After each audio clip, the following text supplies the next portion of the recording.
Hi guys, this is Andrew with rockclass101.com, and in this week's ukulele lesson, we're going to be learning one of Simon and Garfunkel's most beloved tunes, The Sound of Silence. So as you guys heard, Matt did an awesome job on this arrangement, and I got a chance to play through it, and I have to say that it's going to be perfect for the budding intermediate player. And there's a couple reasons why. First off, this song or this arrangement has a beautiful flowing sound to it, and it's accomplished by doing two things. If we look at it from a rhythmic standpoint, it pretty much is almost entirely steady eighth note rhythm throughout. And when you have a piece that has the same rhythm throughout, it makes the melody and the harmony, which are the chords, sound like they effortlessly move from one to the next. And secondly, this song uses movement, which means that you're going to be playing from the open strings all the way up to the 8th fret. And by doing this, it also helps to create a kind of like a storyboard in that there's a beginning, middle, and end. So it just helps to make the piece even more so sound like it's developing and flowing. Now, the added benefit of that too is that you are breaking away from playing only in the beginning of the neck. So we're not staying stagnant. We're not just playing chords up here, but we're going to be moving throughout the neck as well. So with that said, let's talk a little bit about this lesson. So I've got this lesson split up into two parts. So in this lesson, which is the part one, Matt is going to teach you the first half of the tune. So the song is actually a 17 bar form, kind of a little bit weird, but it's a 17 bar form. And the first time you play through it's entirely finger picked. And the second time you play through, that's when you're going to be adding strumming to the mix. And that's just going to help to build the dynamics even more so. So in this video, you're going to learn the first half of the tune, which is the finger picked part. But if you want to learn the second half of the tune, you can click this link or go to the site rockclass101.com, do a search for The Sound of Silence. Also on that page will be the on-screen tab viewer. Now this is a really cool feature where you can hit play, watch the tab scroll across in real time. You can highlight bars to loop sections, slow it down to any speed you wish. Just a really great asset for learning this song that much easier. Alright guys, so I'm going to go ahead and hand it off to Matt to teach you how to play this, and then I'll see you at the end of the video. Today we're going to learn a solo arrangement of The Sound of Silence. This is broken up into two parts, with the first part being a finger-picked version and the second part going into more of a strumming variation. Let's go ahead and dive right in. For the first bar here, we're going to play a D sus2 chord, and it's really simple on how we can play this chord. We can actually just take our middle finger and place it on the second fret of the C string. And then we're going to be playing eighth notes through this first bar. Now for this, I like to use 4-finger picking, which means I'm going to have my thumb on the G string, my index on the C string, my middle here on the E string, and my ring finger here on the A. I'm going to use each finger on each string as it needs to be played. So C string here with the index finger, then the A string, E string, A string, C string, A string, E string, A string. These are all running eighth notes, so it's pretty straightforward. In time, it should sound something like this. 2, 3, 4.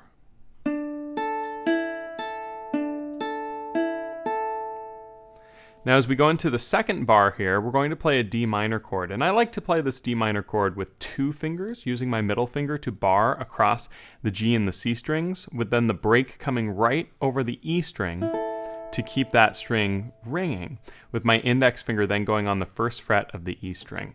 Now if this is difficult, it's okay, it's a tricky fingering, it's all right to use 3 fingers instead, but I highly recommend practicing this because getting it with your middle finger can really open up other things. Then we're going to play just the C string, and then we're going to play the C string 2 more times, and then the E string twice, and then the A string twice. And so in time, this is something like this. 2 and 3 and 4 and.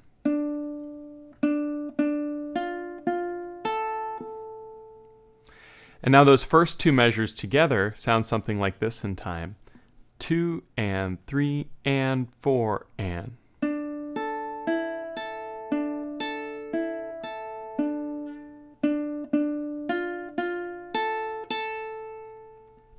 Now we're going to go to a C chord, but not our usual C.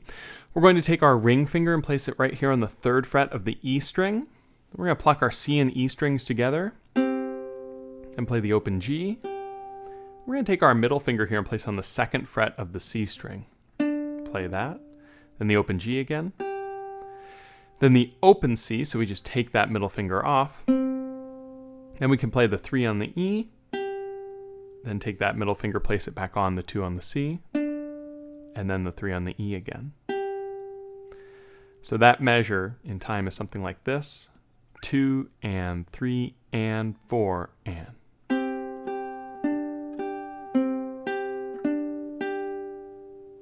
Going right into the next measure, we're going to actually take our hand off of the ukulele, and we're going to play just open on the C. And then we're going to play the open C 2 more times, then the open E twice, and the open G twice. Definitely the hardest measure of the song. Not really. All open, really nice. So measure 4 in time sounds something like this.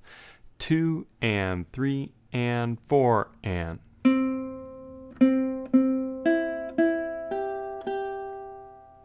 So measure 3 and 4 together should sound something like this. 2 and 3 and 4 and.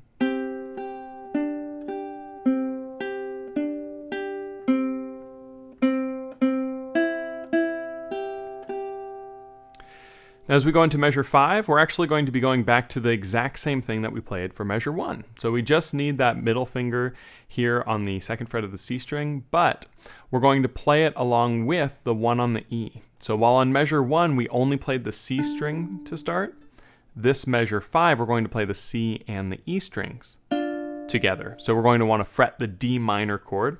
Again, the 2-finger method is preferred, but you can use 3 fingers if that's more comfortable.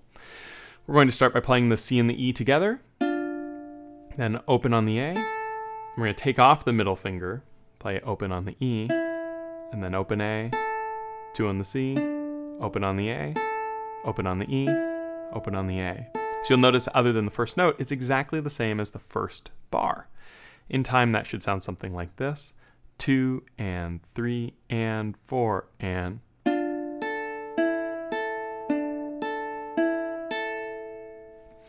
Now as we go into measure 6, we're going to play the 2 on the C string, which is already there on the D minor. And we're going to re-add our index finger to 1 on the E, because we're going to play the 2 C to start, and then the 1 on the E twice, and then the 1 on the E and the 0 on the A together, then just the open A. And then if you're doing the 2-finger method for the D minor, you're going to take your ring finger and place it on the 3rd fret of the A string and play that twice.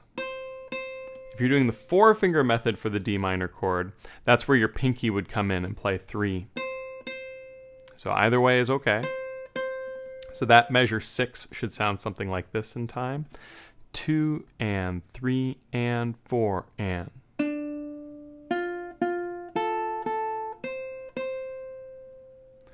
Now from here we go into our first sort of high part on the neck. Up to this point we've really stuck in the first 3 frets.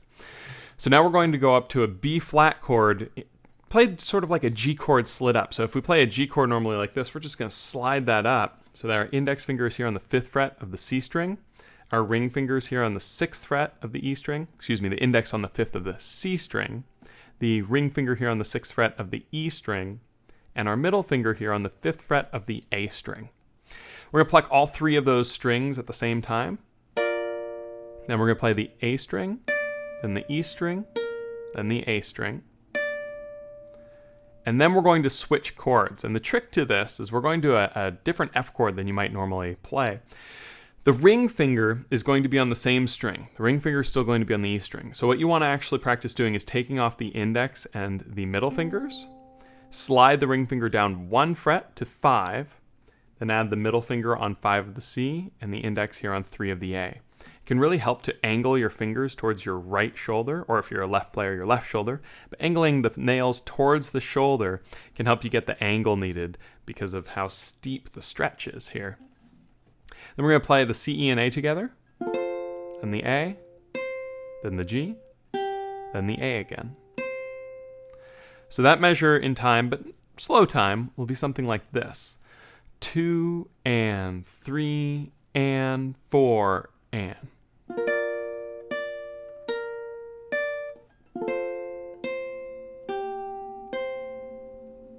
Now as we go into measure 8, we're going to still hold this same chord shape.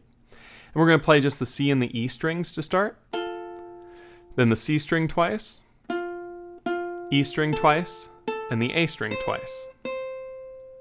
So measure 8 sounds something like this in time. 2 and 3 and 4 and.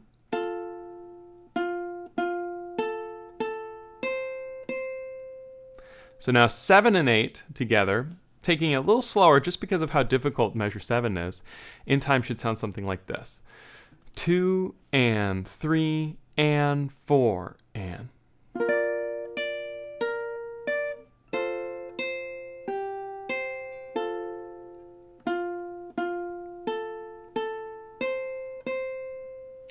Now what's neat about this is as we go into measure 9, we're actually going to be playing that again, essentially. We're going back to that same B flat chord, into that same F chord with the exact same picked part. So measure 9 is identical to measure 7, which is great because measure 7's tricky, so by needing to play it twice, we'll get a little extra practice with it. So 9 in time should sound something like this. 2 and 3 and 4 and.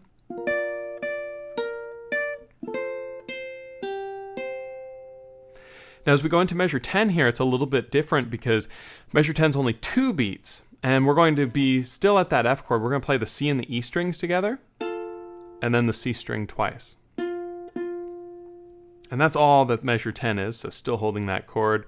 Time should be something like this. And to count it, we only have 2 beats, so I'm actually going to go 1 and 2 and.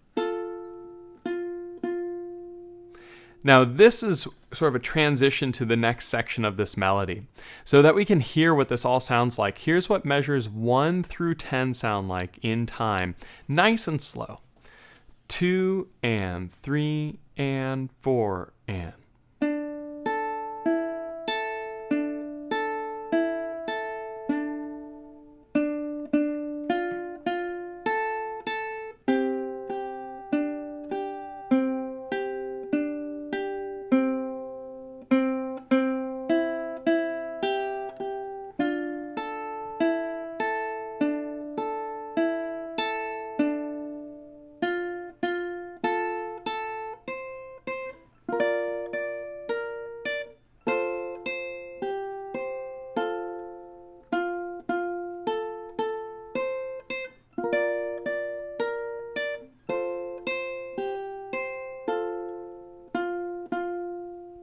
Now from here, we're going to go into measure 11, which starts the second page of the tab, and we're going to actually bar all the way across the 5th fret with our index finger. Then we're going to add our middle finger here on the 6th fret of the E string. We're going to strike our C, E, and A together, finger picking, and then the A string, and then the G, and then the C, and then the E, then the C, and then the A. And all of those are all within that 5-5-6-5 till the last note of the measure, which we're going to add our ring finger to 7 on the A. So that in time, nice and slow, should sound something like this. 2 and 3 and 4 and.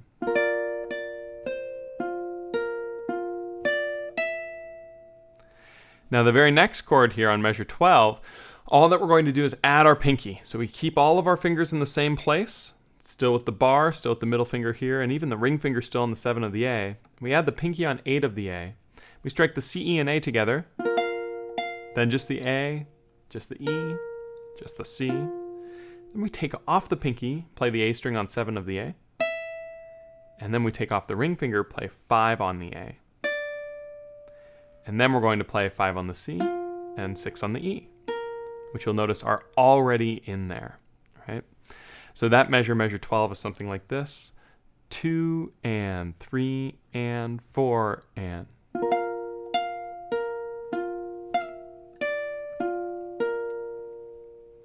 Now, those two measures, 11 and 12 together, should sound something like this. And before I play it, I think that this is the hardest stretch of two measures. It's quite difficult to hold that bar. You'll even notice I'll get some buzzing as I'm playing it, as I'm holding it for long periods of time, because it takes a lot of strength in that index finger to hold the bar for this long. So keep that in mind when you're practicing it. That's good to take breaks and shake out the hand.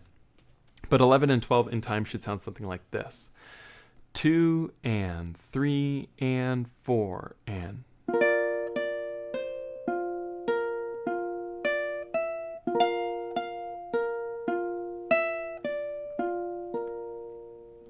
Then we go to measure 13. We're going to go back to that F chord we played before with the middle finger here on the 5th fret of the C string, the ring finger here on the 5th fret of the E string, and the index finger here on the 3rd fret of the A. We're going to strike the C, E, and A together. And then we're going to play the A string, then the open G, then the A string, then the E string, then the A string, all holding that shape. But then here, we're going to add 5 on the A. We're not going to move any fingers. We're just going to add the pinky finger here on 5, and then play the 3 by removing that pinky still on there with the index. So measure 13 should sound something like this. 2 and 3 and 4 and...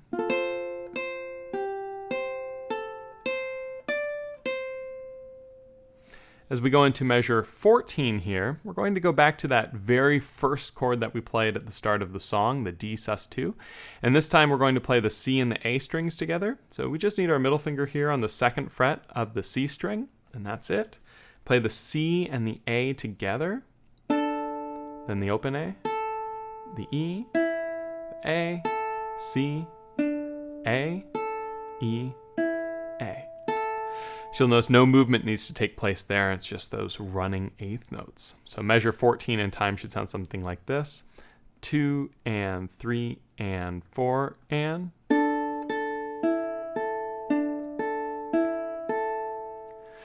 Now we're going to go into measure 15 here. And 15, what's interesting is it's another one of those bars of just 2 beats. And so we're going to play the open C, and then the 1 on the E, and that's all that we have to hold for a chord. It's just that index finger there.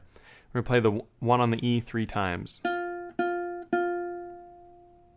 So we're going to clump that in with 13 and 14 here. So those 3 measures in time will sound something like this, starting with 13. 2 and 3 and 4 and...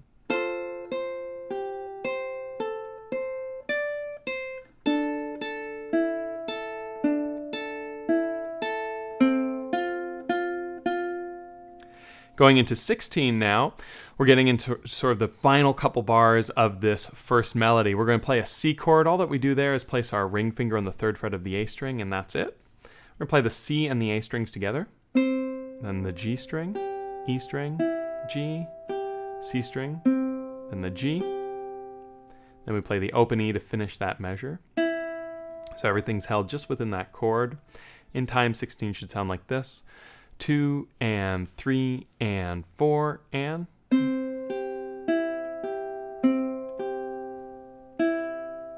And then from here we go back to our D minor chord. Again, preferred the 2-finger method if you can do it. 3 fingers okay if it's too difficult.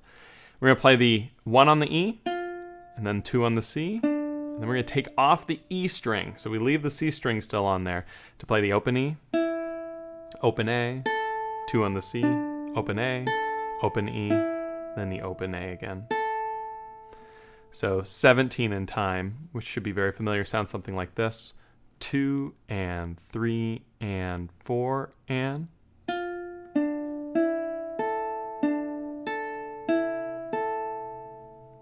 And that wraps up the second half of that first theme. So that we can hear that second half played in time, here's measures 13 through 17, just so that you can really get an idea of what this section sounds like. It should be something like this.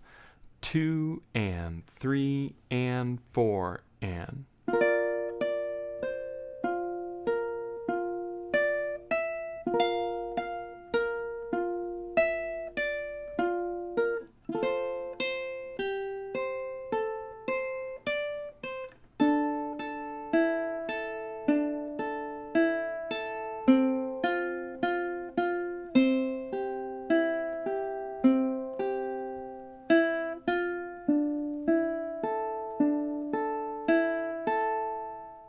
All right, guys, so I hope you had a lot of fun learning this tune. It's just an absolutely timeless, gorgeous melody by Simon and Garfunkel.